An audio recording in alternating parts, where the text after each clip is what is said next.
هرچه که هستین. امروز همراه شما عزیزان هستم، همراه یک رسیپی بسیار خوشمزه و آسان. این رسیپی با کسایی است که در بیرون کار میکنن و زیاد وقت ندارن که در خانه آشپزی کنن.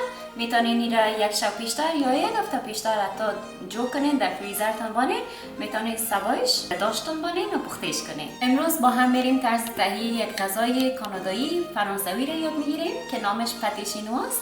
بسیار خوشمزه و لذیذ است. خیلی تا آخر برنامه همراه ما باشین.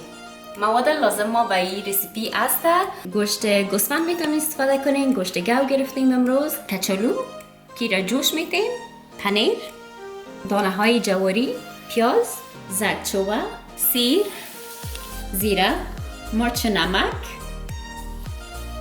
و روغن زیتون یا هر روغنی که شما خودتان دارین. در ابتدا از کچالو شروع میکنیم. میریم کچالو را جوش میدیم. یک ذره نمک اضافه میکنیم و یک کمک آب اضافه میکنیم و میمانیم که جوش بیاید تا که نرم شود. حالا نوبت است که گوشت ما رو پخته کنیم. در ابتدا روغن هم اندازیم.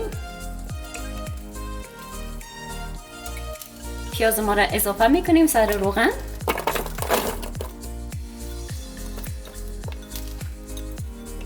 و میمانیم که یک کمک سرخ شود.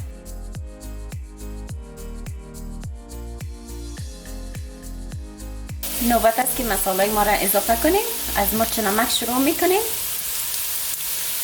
زیره، زردچوبه،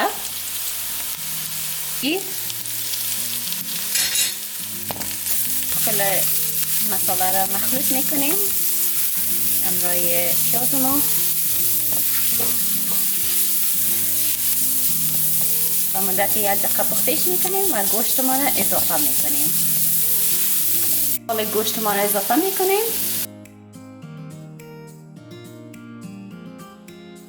ماندیم که گوشت ما به مدت 8 الی 10 دقیقه پخته شود. گوشت ما آماده است که در کاسه که در داش پخته میکنیم ترانسفرش کنیم.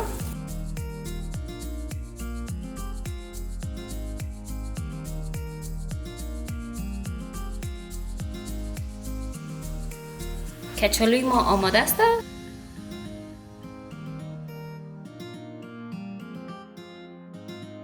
طوری که میبینید گوشت ما اینجا آماده است. کچالوی ما تقریبا آماده است.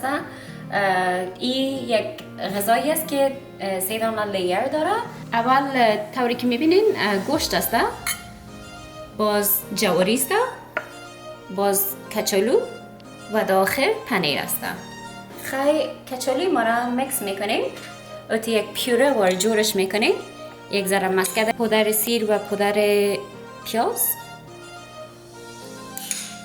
یک کمک نمک، یک ذره مرچ سیاه و آل کل چیزا با هم مخلوط میکنیم. آل کریم اضافه میکنیم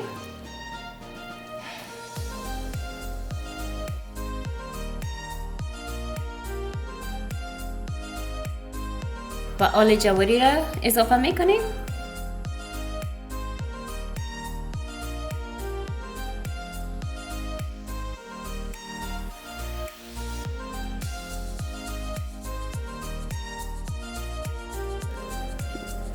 و آل نوبت است که کچالوی ما را اضافه کنیم.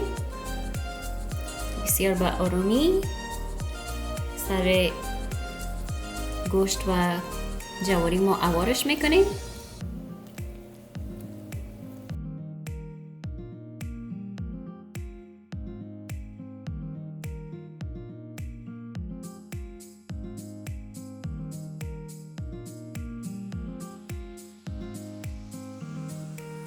و حالا به آخرین مرحله رسیدیم که پنیر را اضافه میکنیم.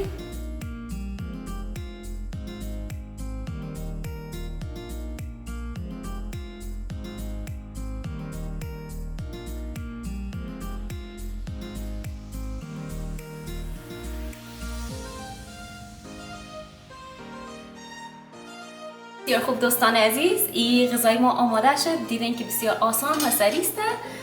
خیلی انال نزدیک است که بانیم در داش پخته شود. تنها چیزی که باید پخته شود یادتان باشه که پنیر است به خاطر که دیگه مواد و وقت پخته شدن.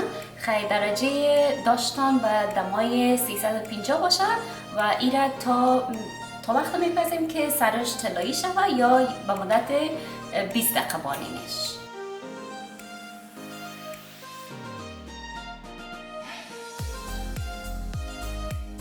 دوستان عزیز، غذای ما آماده است. پاتی شینوا نامش است، یک غذای کانادایی فرانسوی است که بسیار بسیار خوشمزه و لذیذ است.